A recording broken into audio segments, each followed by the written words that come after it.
Welcome to Strip Cover Lit. I'm Adrian Fort. And I'm Dalton Gentry. And we're here with you today for another 6 things list. Dalton, what is it today? 6 great short stories for voice. Voice. Something that is very difficult to define. This from Wikipedia. The writer's voice is the individual writing style of an author, a combination of their common usage of syntax, diction, punctuation, character development, dialogue, etc. within a given body of text or across several works. That might not mean much to you. Basically, this is the writer's body odor. Fair enough. Yeah, that makes sense. Different writer to writer, different person to person. You smell that body odor, you know who it is. And now that nobody knows what we're talking about, on to the list. Voice!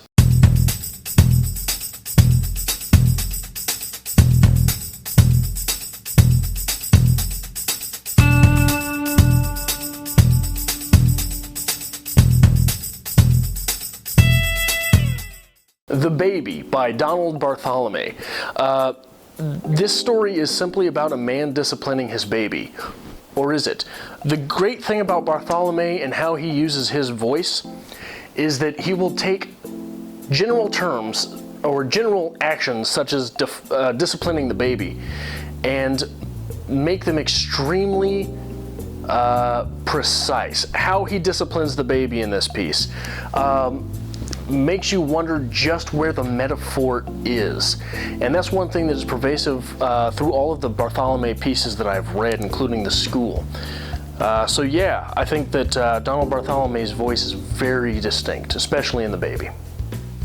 Hills Like White Elephants by Ernest Hemingway. But Dalton, we've already talked about Hills Like White Elephants, and we've already talked about Hemingway every video this week.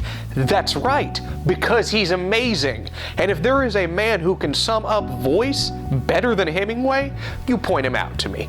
If I give you a story by Hemingway and I'm taking Hills Like White Elephants, because it doesn't matter which one you take, you can tell me Hemingway wrote this. This is a Hemingway novel because it talks about truth and a man's truth. And although sometimes the sentences tend to run on a little bit too much about truth, they are in fact truth. That Evening Sun by William Faulkner. This is the story of Nancy, a black employee of the Thompsons, who fears for her life because her common-law husband, Jesus, thinks she is pregnant with a white man's baby. Nancy tries desperately not to be alone by tactics so extreme as convincing the Thompsons' children to lie to their parents in order that they can spend the night with her, as she does not believe that Jesus will kill her in the company of white children. Now, in Faulkner's voice, tone, character, and setting all bleed together. And in the hands of a lesser writer, stories such as those that Faulkner writes would threaten to be either preachy or racist, but Faulkner is Faulkner. Let's listen to the opening paragraph from That Evening Sun. Monday is no different from any other weekday in Jefferson now. The streets are paved now, and the telephone and electric companies are cutting down more and more of the shade trees, the water oaks, the maples, and the locusts and elms, to make room for iron poles bearing clusters of bloated and ghostly bloodless grapes.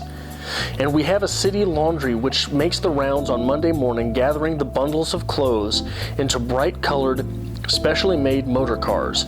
The soiled wearing of the whole week now flees apparition-like behind alert and irritable electric horns, with a long diminishing noise of rubber and asphalt like tearing silk. And even the Negro women who still take the white people's washing after the old custom fetch and deliver it in automobiles. That's voice if I've ever heard it. This next short story is a little tongue-in-cheek because every day that we film, we make fun of this piece because I absolutely hate it and Adrian swears by it. It's Bernice Bobs Her Hair by F. Scott Fitzgerald. Although I'm not crazy about it, there is no better piece to sum up that era in fiction, the jazz era. It's really definitive of F. Scott Fitzgerald, and he only wrote a few short stories. The man had a very short-lived career, but you can definitely hear his voice come through in the piece, and you can hear the voice of that generation. So for this, I think it's applicable. How to Become a Writer by Lori Moore. This is the second-person account of Francie's attempt to become a writer, and Moore's employment of the second person is indicative of just how much literary convention means to her. Here's the opening paragraph. To How to Become a Writer. First, try to be something, anything else. A movie star astronaut, a movie star missionary, a movie star kindergarten teacher, president of the world. Fail miserably. It is best if you can fail at an early age, say 14. Early critical disillusionment is necessary so that at 15 you can write long haiku sequences about thwarted desire. It is a pond, a cherry blossom, a wind brushing against a sparrow wing, leaving for mountain. Count the syllables. All right, so I'm done cheating with going with the classics, so let's go a little bit out here, get a little more modern. When It Ends, He Catches Her by U.G. Foster. Now, if you follow constantly with our 6th list, as you should as a faithful subscriber, you may notice that I do not like paranormal fiction. And I am going to go against that because this is a paranormal fiction short story.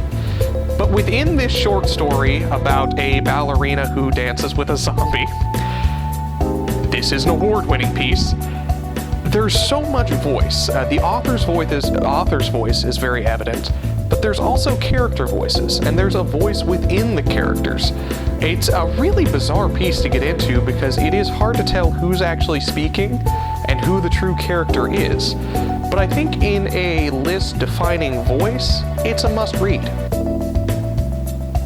Hemingway?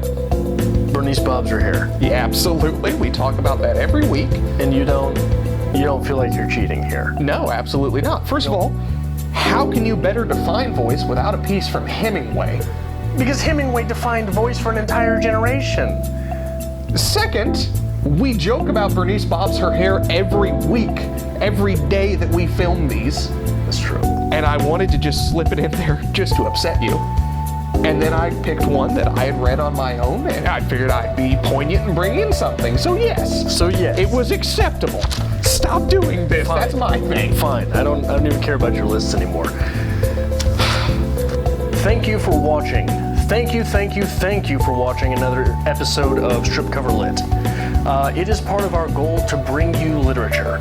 Be that from the writer's perspective, the reader's perspective, be it from film, books, poetry, no matter what. That's part of our goal here. The best of literature and writing almost every day of the week. Right. So if you noticed something here that brought value to your writer's life, we'd really appreciate it if you hit that subscribe button.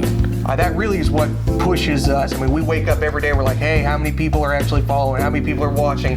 What can we do here? So make sure you're hitting the subscribe button. Join us every week, actually. Monday, we'll start your week off with a 6 list, get you back into your literary week. Tuesday, we'll hit you with our reader's review. Book review, pretty simple, easy, straightforward.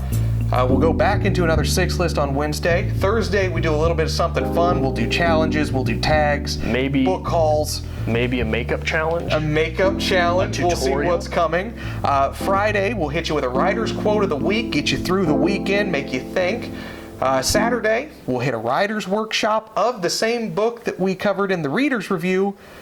And Sunday, we'll try to get our normal lives back in order to come right back on Monday. So make sure not only that you hit the subscribe button, but that you follow us on Twitter at @StripCoverLit, @StripCover. @StripCover on Twitter. Because on Facebook, we're @StripCoverLit. And on Instagram, we are... On Instagram, we are StripCoverLit. I don't have the internet. I know you don't. Make sure you hit that subscribe button, guys, and we'll see you next time.